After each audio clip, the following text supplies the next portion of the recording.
All right, gentlemen, today we are going to talk about conjunction and disjunction. So, the conjunction and disjunction of sentences. So,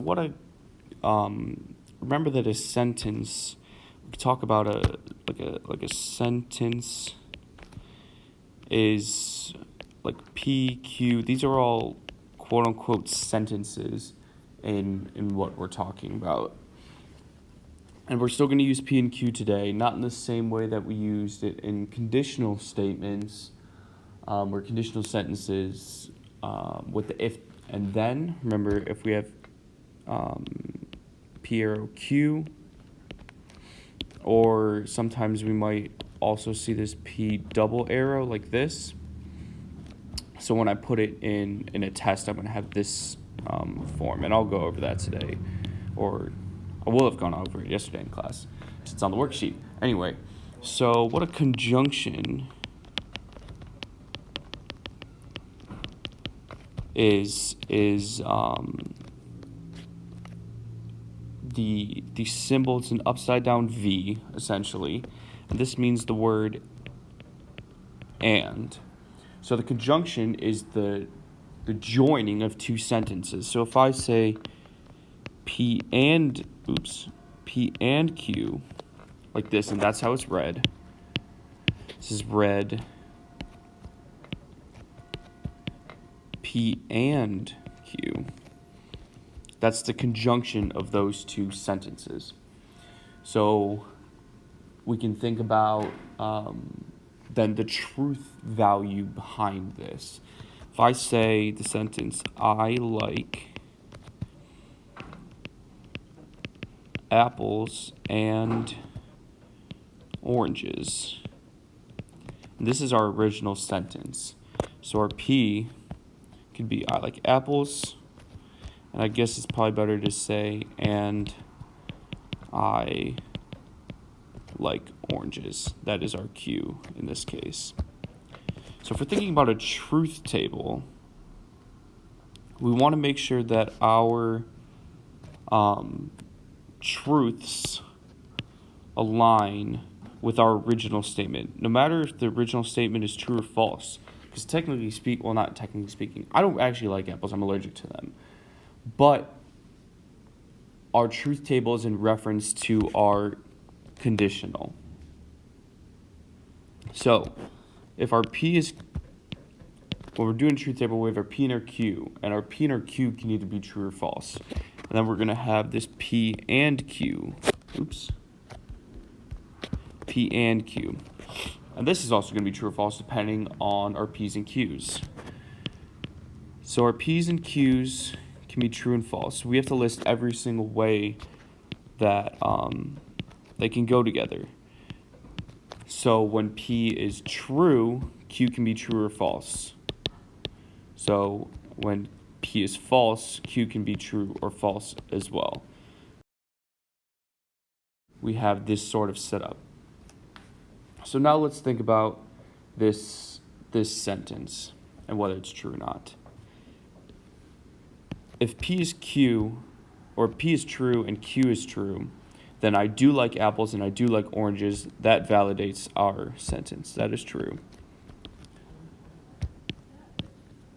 If I say I do like apples and I don't like oranges, that does not validate our original statement. So that's false. If I don't like apples and I don't like oranges, if I don't like apples and I do like oranges, that still invalidates our original sentence. And then if I don't like either of them, that also invalidates it. So this is fairly straightforward with the truth table and that sort of thing.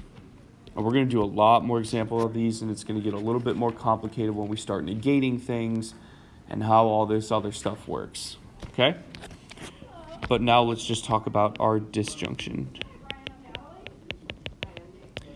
So if a disjunction is essentially a capital V, and this means or. So we read this once again as P or Q. So P or Q. Now we could use, let's use a different one.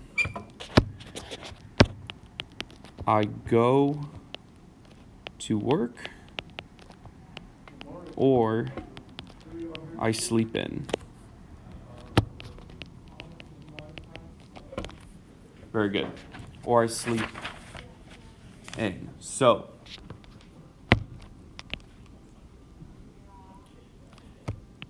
if we want to make another truth table, and these truth tables are going to be consistent for all P or Qs. That's one thing to note.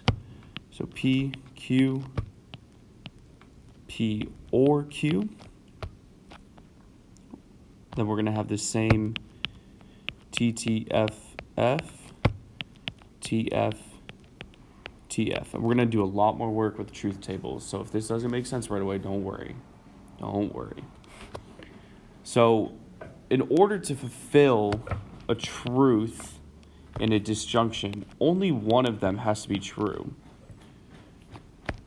So our original statement says, I go to work or I sleep in. What would validate this is me going to work or sleeping in. So in the first one, I go to work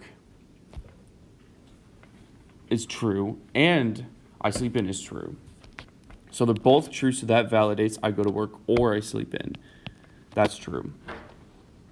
I go to work, but I don't sleep in. That validates this part. And the or means that only one of them has to be true. Keep that in mind. So I do go to work. That is true. I don't sleep in, but it's fine because I go to work, and that validates it. I don't go to work, but I do sleep in. With the truth here, that validates the I sleep in part, which validates the whole entire statement. And then lastly, the only one that's going to be false is I don't go to work and I don't sleep in, making negative our P and our Q. So that doesn't validate either of them. So the last one is going to be false. So these two tables are consistent for all P's and Q's. This is for all P's and Q's with the conjunction and disjunction statements. So we're going to do a lot more work with this. We're going to get into some stuff called De Morgan's laws, which are going to get into negating in a conjunction statement or a disjunction statement, and I might have a bonus activity talking about proving one or the other. So hope you guys have a good rest of your day. Happy, what's today? Thursday and or Friday if you're watching this